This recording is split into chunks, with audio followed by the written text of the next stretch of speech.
Brodes Media.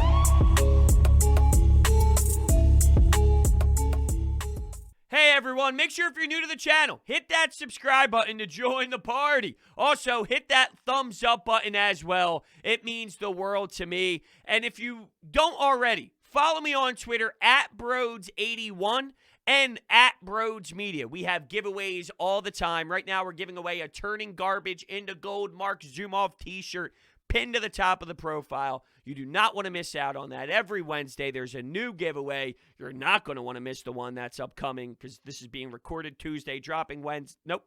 Recorded Tuesday, dropping Tuesday night, but Wednesday, it's still going to be in play. Just be engaged. Be involved. You're not going to want to miss out. All right? Enjoy the show. What is going on, everyone? Welcome on into Sports Talk with Brodes. Plenty more to discuss when it comes to the Sixers team before they play Game 5 on Wednesday night. And where I want to begin is basically Doc Rivers and his approach with this Ben Simmons drama. I just don't understand what his game plan is. He's clearly defending Ben Simmons over and over and over and over again, no matter what. At all costs, he is defending Ben Simmons. But I just think he's making it a you versus the Philadelphia fan base. You versus the Philadelphia media. And I don't necessarily believe that's the best way to handle things. When we see Brett Brown beg Ben Simmons to take a jump shot, please, Ben, I need to see one a game. I need to see at least that three-point shot, one a game. We know it's in there, and he doesn't do it. And then we also see Doc Rivers go with this approach of, well, Ben, you don't have to do it. We know you're so talented. Don't do what those silly people want them to do. They don't know basketball. So don't listen to those guys. Listen to us, the people who know basketball.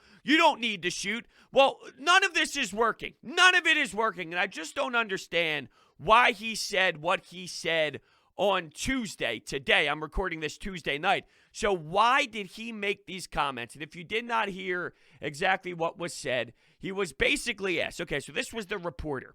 Ben admitted after the game he needed to do a little bit more. I'll start over. Ben admitted after the game he needed to be a little bit more aggressive. Wanted to get your thoughts on that, and how do you kind of get him going? And here's what Doc Rivers had to say.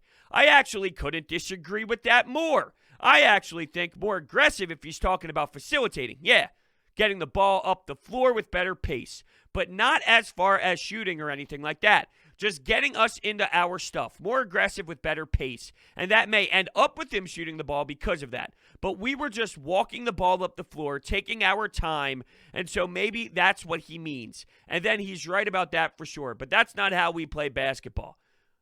You tell us, Doc, that we are the ones that are blowing this out of proportion, that we are the ones keeping this narrative alive, that we are the ones that don't truly understand the game.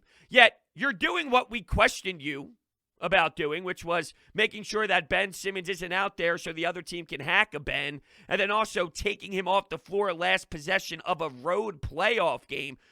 All we're discussing here is Ben Simmons said he needed to be more aggressive. Then you come out of nowhere and say, I disagree. I don't want him shooting anything else, but I don't want him shooting. Why? What is this message that is getting across? I think that it's starting to look silly now. Doc Rivers is starting to look absolutely pathetic with this babying of Ben Simmons, and it basically has reached this whole new level of disgust, in my opinion. I'm trying to figure out why you can talk about Joel Embiid a certain way, why you could talk about Tobias Harris needing to be better. If Tobias Harris has a game where he's not making the proper decisions and he's dribbling the basketball too much, Doc Rivers has no problem saying we need more out of Tobias Harris. If Tyrese Maxey was one of the worst defenders, Doc Rivers is not opposed to saying Tyrese Maxey was one of our worst defenders. When anything comes around Ben Simmons' way, he is defend. And it really basically comes down to the way Ben Simmons handles all of this, really, because that's the only thing that makes sense to me. But I just think that Doc is taking this to such a wild extreme that it's just a joke, in my opinion. I just don't understand. It's a very valid point, and you even mentioned it yourself right here in this quote. We just need it to be better pace. And that may end up with him shooting the ball because of that. That's you acknowledging that Ben Simmons, picking up the pace, him shooting the ball. You told him in Game 3, in the second half, be more aggressive. And what did he do? And yes, I understand that part of that was facilitating from the post area. It wasn't all about scoring. It wasn't the only thing that was on your mind when talking about what Ben Simmons needed to do. But Ben took over Game 3. Ben was phenomenal and such a stellar basketball player in that third quarter in Game 3. Not the first half. He dumped the ball off to somebody out by the perimeter and then stood underneath the basket and did absolutely nothing offensively and was basically useless. Sort of like what we saw in the second half in this Game 4. He had one shot. That's right. He went 1 for 1 in that second half in a playoff game on the road when Joel Embiid was not having his best night. What are we doing here? Joel Embiid went 0 for 12 from the floor and had more than Ben Simmons did. It's just ridiculous. You know, I actually heard callers all throughout the day today here in Philadelphia Sports Radio say, why are you stressing over the one thing that Ben doesn't do? He's an elite defender. He's an elite passer. He's this. Are we still doing that? Are we really still doing that? Acting as if this isn't just a little baby, tiny little flaw. This is a serious monster issue, and I'm getting sick and tired of it. That, well, because he does everything else right. He's a primary ball handler. He's your point guard that gets paid $30 million fucking dollars to run your offense, and when you need the ball in somebody's hands in the most important time, the guy who was supposed to be that player for you isn't even allowed to be on the floor because he does not look at the basket. And it's crazy. It's crazy. It's crazy. And we're sitting here pretending like it's not that big of a deal because he does so many other things. And a lot of players have flaws. Yeah, a lot of players do have flaws. But you know who has a flaw? Seth Curry has a flaw. And guess what? He's still getting you a bunch of buckets, and he's still finding a way into his game. Ben Simmons' flaw is the difference in winning a championship or not. Seth Curry's flaw, okay, not the best defender, but he can put up points on the other end to make that happen. With Ben Simmons, it's like all the fans that say, you only care about the offensive side. You don't care about the defensive side. Well, guess what? You don't give a fuck about the offensive side. All you give a damn about is the defensive side. It goes the same way. There's two sides to this game. And the way that I hear Doc Rivers talk about him, I just can't fully comprehend why this. No one even mentioned the shooting. Doc, Ben Simmons said he'd like to be more aggressive. No, shooting, no, not shooting, no, shooting, no, not shooting. Doc, no one said anything about that. Ben said he needed to be more aggressive. Not shooting, no, not with shooting. What are we doing here? You know, it's just on a whole nother extreme at this point. And if you can't tell, it bothers me and it irritates me. And what Ben Simmons can do against John Collins and Bogdanovich and any of these guys that get a matchup on him, he will annihilate with ease. With ease. It's not so much, you know what, I think I'm going to try and find this clip here on the fly. Because I heard it this morning, and I'm not a big talking heads guy. I don't listen to much ESPN. I don't listen to much Fox Sports. I don't listen to that type of shows or those type of shows. But Nick Wright said something that I thought was very fascinating. So I'm going to play that clip for you. It's about 1 minute and 40 seconds, and then we will react. Because I honestly believe that this is almost right on the money. So here we go. And the worst case for Philly is that this thing goes 7. If this goes 7, then you start to really doubt whether or not Embiid's going to have enough in the tank if and when they get to the finals. But you mentioned the other guys. As frustrated as it was to watch Embiid in the second half last night, he just had an off night and he's clearly not right. Wilds, I think Ben Simmons was actually worse. Ben Simmons took one shot in the second half. I'd rather 0 for 12 than 1 for 1. If you're Ben, you've got to recognize what we all recognized, which is that Embiid wasn't right. And he is not the offensive player that can take over games, but he can take over moments. And he was great on defense, and he helped force a shot clock violation late, which gave Philly a chance. I know all of that. But Embiid went 0 for 12 in the second half and scored more second-half points than Ben Simmons did because Simmons was not attacking at all. I'm not asking Ben Simmons to be a 25-point-per-game guy. But in the second half, he needed to recognize that the only guy who seemed like he wanted to shoot other than Embiid was Korkmaz. Seth Curry a little bit. All right, so that's basically the gist of it. I'll disagree with him in a couple spots. I thought Seth Curry was more than just a little bit. I thought he was actually very willing to shoot. And he said that Ben Simmons can't take over games, just moments. No, I think that's putting the bar too low for Ben Simmons. That's how high I think Ben Simmons falls on my list. He can take over games, but if I think he can take over games, he can definitely take over moments. And I understand what he's saying. I just think that, he does have that type of power to do even more than just moments. But okay, let's say right now with where he is, it's just moments. Well, you're right. You got to realize that these are the moments, and it shouldn't take the head coach to tell you at halftime. Your other teammates like Joel Embiid to tell you at halftime in the locker room. This is something that you are supposed to have internally and in your brain to recognize that my team needs my help. I am a max contract player. This is my duty. I am the floor general. I am supposed to play with pace. I'm supposed to get my teammates going, and I'm supposed to take advantage of matchups that I can annihilate. This is my time. I'm going to do it. I did it in Game 3. I will do it again in Game 4 because it's not happening with Joel right now. You got to have the instincts. This is a game where when you're out there on the floor, and it's funny because I got yelled at a bit by some fans that said, you didn't criticize Doc Rivers hard enough, and I said Doc Rivers was not good. It's obvious. You have a big lead, and the lead evaporates, and you're constantly going to Joel Embiid.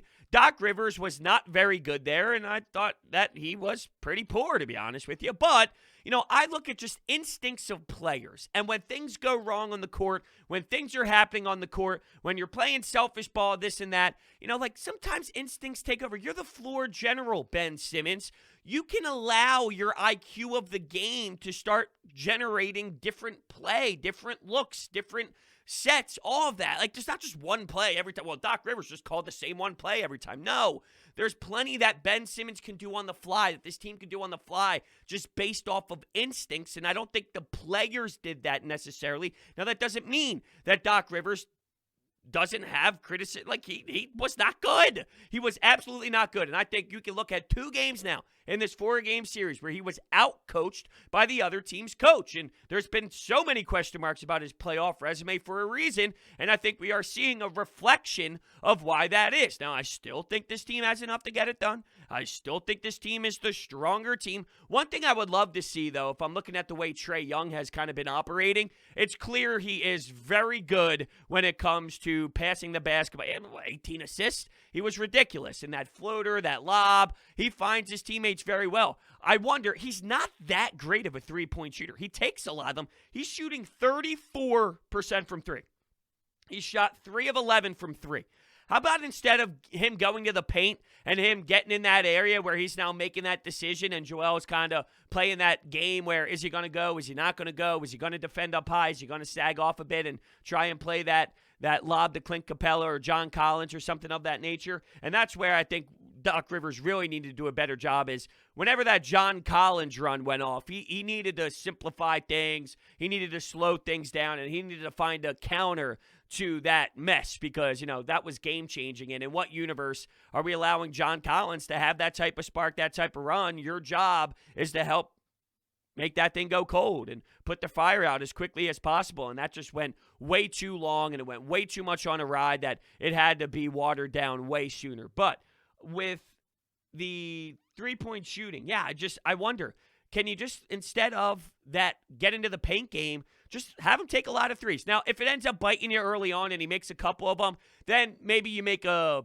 make an adjustment. I'm not saying you're glued to this forever. This is something you absolutely have to do. But if he's just going to jack up threes, then by all means, just allow him to jack up some threes. 34% is not 40. It's not in that 40 range where it's insanely magnificent. He can shoot from deep, and he'll be willing to shoot from anywhere out there, but it's not necessarily the most efficient three-point shooting in the world, and I think that might surprise some because of the highlights that you see and how he's not afraid to let it fly, and just, it's Trae Young. We've seen him make a billion threes before, but 34% is not something that is so damn solid that I'm afraid to at least see what happens. What if it does work? What if, instead of, I said, if he makes the first couple, then you make the adjustment? Well, let's go with the opposite. What if you give him a couple shots and he bricks the first 4, or he bricks the first 3? I mean, that did happen in the start of the other game, and that start of the game was just probably one of the most pathetic things I've ever seen in my entire damn life, with the passes that were hitting off the iron and bad shot selections and easy buckets missed. I mean, it truly was just disgusting basketball. Things that you see when 4-year-olds are trying to learn the game and learn to dribble and learn to pass and learn to shoot on a Fisher-Price net, it seemed like, but it was the NBA second round. All I know is this, Joel, I can't believe some of the storylines, by the way, with Joel Embiid. Is he faking the injury? Is the injury not as bad as what it is, and he's only making it seem that bad because he had such a terrible night? Come on, really? He was okay. He goes back to the locker room. He has a torn meniscus where he drops 39, 40, high 20s, and now all of a sudden, because he has a bad game, he's just making up the fact that he had a torn meniscus. Okay, or he has to do so much, and he's carrying this team so much that eventually reality hits, and you can't just do this nonstop consistently forever. Or there's a cause and an effect, and then we're basically now watching a player who put a lot of damage on him after having so many explosive games on a torn meniscus. And that's where, look, with Ben Simmons, this could be a scenario where maybe Joel doesn't always have to constantly have the ball every single damn possession if he's willing to maybe look at the rim a little bit more, if he's willing to attack and just look at the basketball. And it's not even about the points for me. It's really not. I think the best Ben Simmons game is something along the lines of 15 or 16 points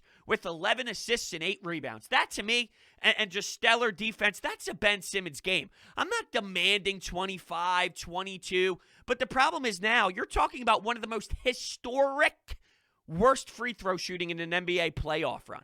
That's how low it is. So there's no doubt that his inability to shoot a free throw is now affecting his psyche, and he doesn't want to drive anymore. He doesn't want to go to the line. He doesn't feel any sort of way, in a good, positive way, when he's at that free throw line. Instead of thinking, I got this, it's, God damn it, I'm going to miss this. I'm going to miss this. And that's not what that's terrible. It's a horrible way to think. And when you're talking about 30s now, in the 30% when it's free throw shooting, I'm surprised that the other teams don't take advantage of that more. Because if I'm on the other side, call it desperate, call it whatever you want. I got a mismatch. That's basically a mismatch. We talk about the NBA, and that's what this league is all about. You have that with Ben Simmons and his free throw. So I'd be fouling him more. I'd be doing all that. But in terms of the wear and tear on Joel Embiid, I think that there's a lot in play here with Ben Simmons not doing it. Ben Simmons not taking that role at times, and then it's just forcing. Think about it. If it's just eight less, like let's say Ben Simmons puts up 8 more field goals. Maybe that's a little strong. Let's say 6 more field goals then that Joel Embiid doesn't have to do. So you take 6 away from Joel and you give Ben Simmons 6. Now multiply that by how many games. And then also factor in that is less tear on the meniscus.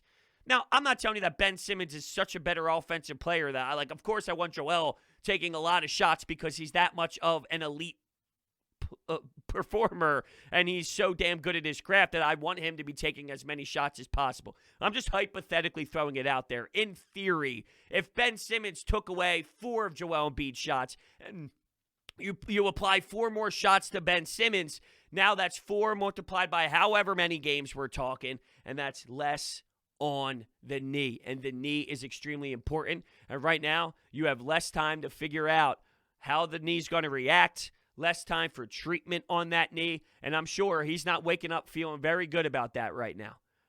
Now, Clint Capella said after the game that, when Joel Embiid gets tired, I'll find the exact quote of Clint Capella. I guess this will be me going a little off the path here. But let's go to Clint Capella, and I don't know if there's videos of it, but he did mention, let's see if I can find the quote exactly. There's a lot of Clint Capella stuff going on here. All right, let me click on this article. Basically talking about Joel Embiid. Okay, here it is. Whenever you wear him out, everything becomes tougher for him. When the fatigue comes in, it's a different ballgame.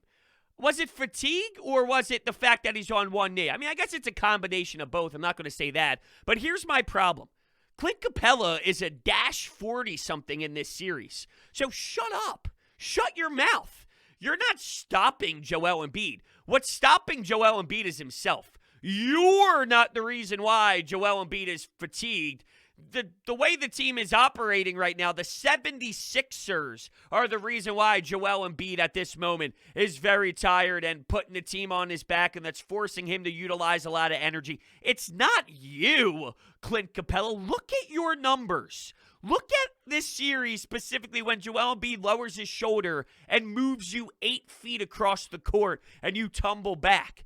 You're not doing anything. This was a self-inflicted wound more than I think it is the Atlanta Hawks being so damn elite in the game. They shot 30% from three.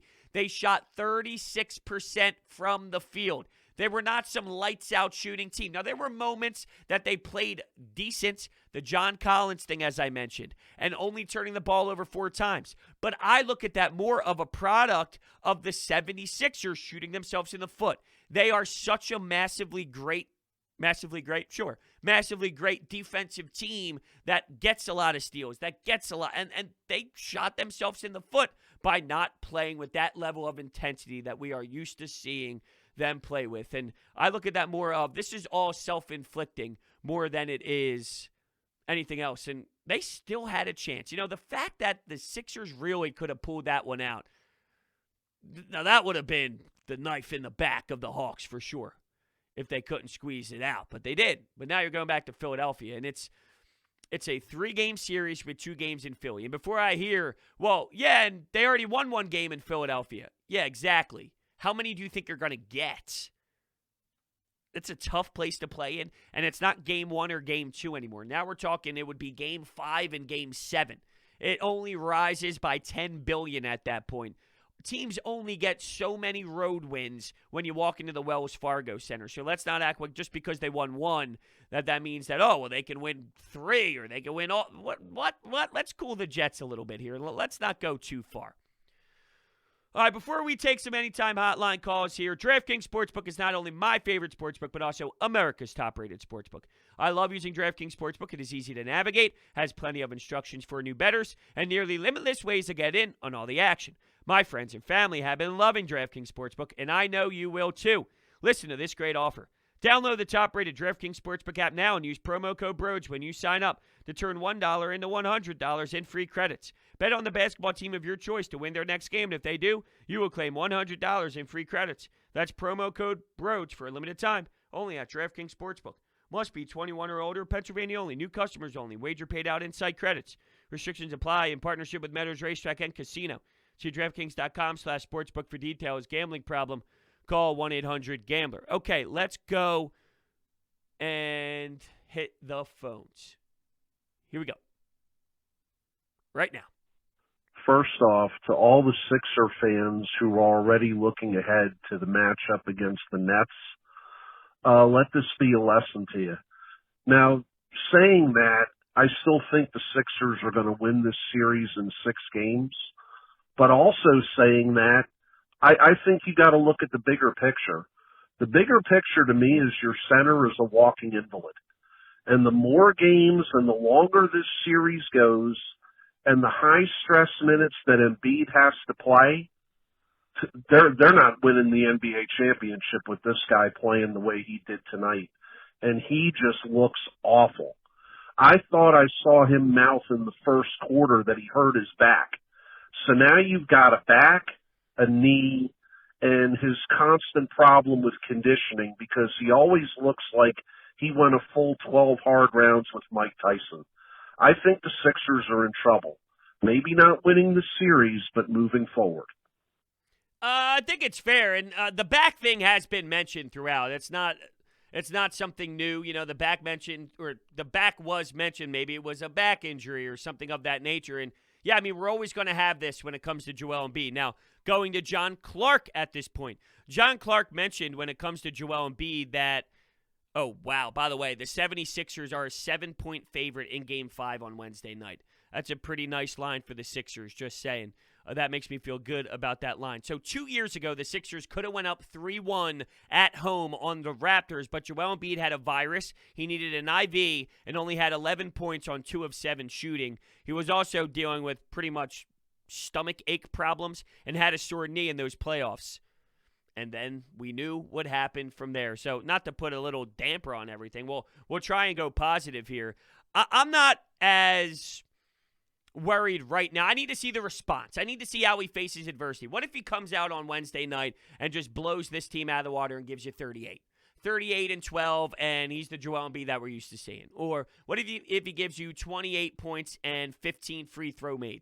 And he's more of the Joel that we are used to seeing, and then we look at the last game as the hiccup. I mean, let's be realistic. There's always going to be those issues and those wondering moments about the injuries and whatnot. They're never going away. But I need to at least see the next game before I start going into that next level of, okay, discussing what does this mean for the team and what does this mean for Joel Embiid, because he could go right back to his normal self, or it's a little bit of both. Maybe it's a combination of both. Not as egregious as 0 for 12 in the second half, but maybe not 40-something points, and what if it's 22 and 12, and it's somewhere in between. Like, what Joel are we going to get? Now, speaking of Joel, he got the second All-NBA team. And by the way, as a center, I did read, according to Kyle Neubeck, that he could have been voted in as a forward, but instead that was Giannis and Kawhi Leonard. So he was on the second team instead of the first team. The first team ended up being Joker as the center, who won the MVP, which is not surprising. And Kawhi and Giannis as the forward. So the second team is pretty crazy, but that does have an impact with the future of the contracts, because now he is eligible for the Super Max. And if you look at years down the road, we're talking $42.5 million, $46 million, basically $50 million, and $52.8 million per year with this Supermax. And you're talking about a guy right now who's got a ton of injuries, and we're already worried about the longevity of him. And now we're talking about that type of money for a Supermax extension. It's not the easiest situation in the world. That's for damn sure. I'll start by saying this.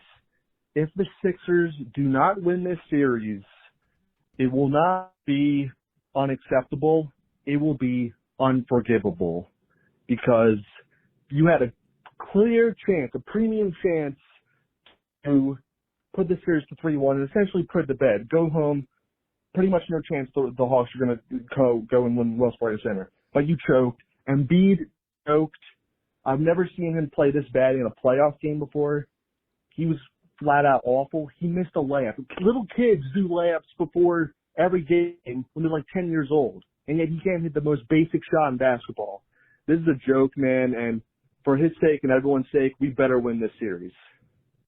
Yeah, I'm not too worried for the series part of it right now, at least not at this very moment. With the missed layup, you could tell if you watch the replay, he could not get up with the leg, you know? Like, a healthy Joel Embiid makes that a billion out of a billion times, and even an injured Embiid probably makes that a billion out of a billion and one times. I could have went the other way with that, but I'm sure just like you probably did not want to hear me try and do that math for one less than a billion. Anyway, yeah, I mean, it was frustrating. He missed the layup, and it was frustrating for pretty much every part of it, too. The entire team. Tobias Harris in the second half, just unwilling. And that's why I talk about the instincts that I was talking about before. Your instincts have to take over if you're Tobias Harris, Ben Simmons. The team has to recognize. Same with Doc Rivers. The instincts have to take over as a coach. And I'm okay with going to your best guy. There is probably a line where you realize your best guy might not have it and you have to try something new. And, yeah, I mean, that is definitely a reality of it. But I just look at all these players and I wonder how you see this happen, and then you're in the second half and nobody has that sense of urgency to say, you know what, I got this. I got you guys. Joel has us every single night, basically. Not tonight, though, because I got it. I'll be the one. I'll step up. I'll be the helper. And nobody wanted to. Sure, Seth Curry shot the ball well, and Tobias did in the first half, but plenty of guys did well in the first half. Ben Simmons had a phenomenal stat line in the first half. His second half in a playoff game, though, is just vomit-worthy. It truly, really is. It's crazy. Hey, bros. Good work, man. I like everything you do. I just got a quick little input on here about the 76ers. I'm not even a big Sixers fan or anything like that, but I like to watch them every once in a while because I'm an Eagles fan, so I keep up with them every once in a while. The biggest thing that really bothers me, though, with this team is Ben Simmons. Like, Ben Simmons, I don't see why everybody is trying to protect this man at all costs. I just hate the fact whenever he dribbles the ball at the top of the key, nobody will be on him. And the fact that he is so unwilling to take a shot, that really bothers me. That bothers me more than him taking a shot and missing it. Like, he is so unwilling to just shoot the ball, and that is really bad in today's game of basketball. Like, I'm not even the biggest basketball fan, but just seeing all these other big men that just go out there and at least take the shot, and you see Ben so unwilling to at least attempt the shot, that is bad. And then he'll keep trying to pass the ball to somebody that's contested. When Ben, you was uncontested, at least take the shot. Dude, I'm right there with you. I've been saying it forever. It makes me lose my mind. There is a line, though, the other way, because as much as I want him to just start firing, it can't be ill-advised. It can't be what I saw Giannis do the other day where he goes 1 for 8 or whatever the hell it was. He started out 0 for 6, then he made one, and it can't get to that level of now you're just taking bad shots and it's helping out the other team. I don't even necessarily think it needs to be all these shooting. Ben Simmons is not going to be that guy. He's not going to be that guy. But what he can be is what happened in the third quarter in Game 3. Back to the basket, post up, go, drive, and make sure you explode as hard as you possibly can to the net. Just do it. Go to the cup. Do what you got to do. Go to the cup and explode. Use your versatility. Use that baby hook shot. Do those little things that you do have, that limited amount of offensive skill that you do have when you explode. Just use that more often. That's all. Like, he's not going to be a shooter. He's not. But you can still take over moments and take over games with what you do have. You just don't want to do it. You don't want to do it. And it's just insanely ridiculous that it's June 15th, 2021. 2021. And nothing has changed with the Ben Simmons combo. And then you get the whole, I'm sick and tired of hearing the same Ben Simmons conversation every time. Well, then don't yell at us. Yell at him. Because he controls that. We're not wrong for having this conversation. He's wrong for not fixing his holes. That's the difference. Hey, Brodes. Long-time listeners. I love your stuff. Two things really pointed out to me in this game. One, 21 second chance points. All those offensive rebounds after the game, at the end of the game, and guys hitting open shots to the end really just hurt us. And the second thing, which is the most important to me, Ben Simmons. How do you score 3 points in a half? You see your guy struggling, and he doesn't pick his guy up. Embiid is clearly hurt, clearly injured, clearly not having his best game, as we saw. And Simmons just does the same old thing on offense. It's just, I can't do it with this guy anymore. Thanks, Brodes. Have a good one, man. Well, thank you. Thank you for calling in. I'm right there with you. The feeling is very mutual when it comes to him. He did not pick up his guy, and that is the sad part, and that is the sad reality of where we are. But who knows? I mean, there are responding moments for him. There's no doubt about it. He gets a lot of criticism, and then he ends up, going out and really being a key contributor and someone that you're just amazed with the perfection. So are we going to get that? Maybe. You're on your home floor. I think that definitely helps. I wonder at what point, though, is he going to start getting booed for his free throw shooting at home? Or is it just going to be quiet? Or what's it going to be? When, at what point is enough with the I'm so bad at free throw shooting that the home crowd ends up turning on him because, we're now hitting a new territory of disaster with the free throws. Just interesting to look at. That's all. I want to thank you all so much for listening. And we'll see you next time.